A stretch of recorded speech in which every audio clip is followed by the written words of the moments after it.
At some point during your Excel spreadsheets building and editing and controlling, you will need to be able to wrap the contents of cells and then merge the contents of others.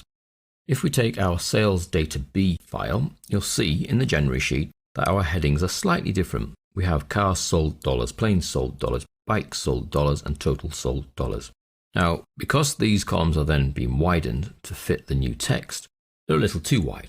What we'd really like is if the columns were a bit narrower, but the text somehow tidied itself up at the top. Now that can be achieved if we just narrow the column, however. So if I take column B and narrow that about there, you can see it only says cars so. The text is still there. Cars sold dollars is actually in the cell, but because there's something in the next cell, it goes behind. Now there is a way of displaying that on the screen without it going behind, and that is to actually tell the cell to wrap its text. And we simply do that on the home ribbon using the wrap text icon, which is in the alignment group and this top right hand icon here, wrap text. And when we click, it applies itself to the cell we are currently on. So it's therefore wrapped cars sold. Now we can do exactly the same with the other three. So if we take them and just narrow them up slightly. So you can see that even though cars sold dollars has caused row 1 to go higher, these cells do not automatically wrap to fit that new height. We have to tell them. So I can tell them all together. I select the cells as we've done previously. All we're doing is affecting the formatting. So I select those 3 cells and choose the wrap text option. And you see that each of them then wraps. And we get cars sold dollars, planes sold dollars, bikes sold dollars, total sold dollars. Now you have no control over the wrapping where it takes place effectively, in that it will only do it really at a gap. Although if you have a long word, it will wrap the word itself. But it's the gaps that it looks for to make the wrapping look tidy. What you might want to do sometimes though is actually force a wrap. So I've got cars sold dollars there and actually like the dollar below the car sold. I can achieve that by putting a break within the cell. So if I go into cars sold and go just before the dollar, I can then, instead of pressing enter, which I know will effectively accept the contents and drop me out of the cell, like so, I'll go back in. If I do Alt and enter, it puts a line break within the cell. And then I can press a normal enter, and you can see that cars sold dollar is now being forced onto its own line. So although I told the cell to wrap, that's not necessarily going to pull that dollar around on its own. I've had to use a forced line break. And I can do exactly the same with planes sold, so just in front of the dollar. Alt enter. And the same for the bikes dollar. Make sure the cursor is in front of the dollar. Alt enter. And the same for our total sold dollar. Alt enter before the dollar, and the dollar is forced onto a new line regardless of any instructions for the rest of the cell. Even if that cell was not told to wrap, the dollar would still go onto a new line within the cell. So that's a forced wrapping that you can do yourself using the Alt enter within a cell to say from this point forwards effectively start a new line.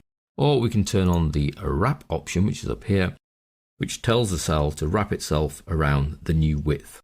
So it can't run out of the right hand side, it has to stay within the cell, which will always force the height to go larger. So you have to be a little bit careful that that's what you're trying to achieve, that there will be a higher row. Now merging cells is slightly different. This will allow us to merge a number of cells and for that cell to then act as one cell. It's quite useful for headings. So if I were to insert a row here, I get a new row above, and I might want to put a heading in here. Now although I've typed that in A1, the contents remain in A1. What I'd like that is a little heading across the top. So I highlight A1, B1, C1, D1 and E1. That's all of the cells across the top here. And I come to this little icon, which is just below the wrap text one. It's actually going to carry out 2 jobs. It's merge and center. So it will merge the cells I've got selected. So that's 5 cells. And then center the contents. So one click there, merges those 5 cells and centers the contents. This is now effectively one cell as far as Excel is concerned. So I only need to be in that one cell, and I can do a little bit of formatting so that we get a little heading across the top. So that's merge and center.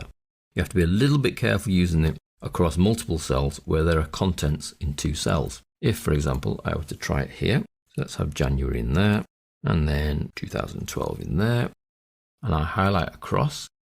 So I've got 5 cells selected. I then go to merge and center.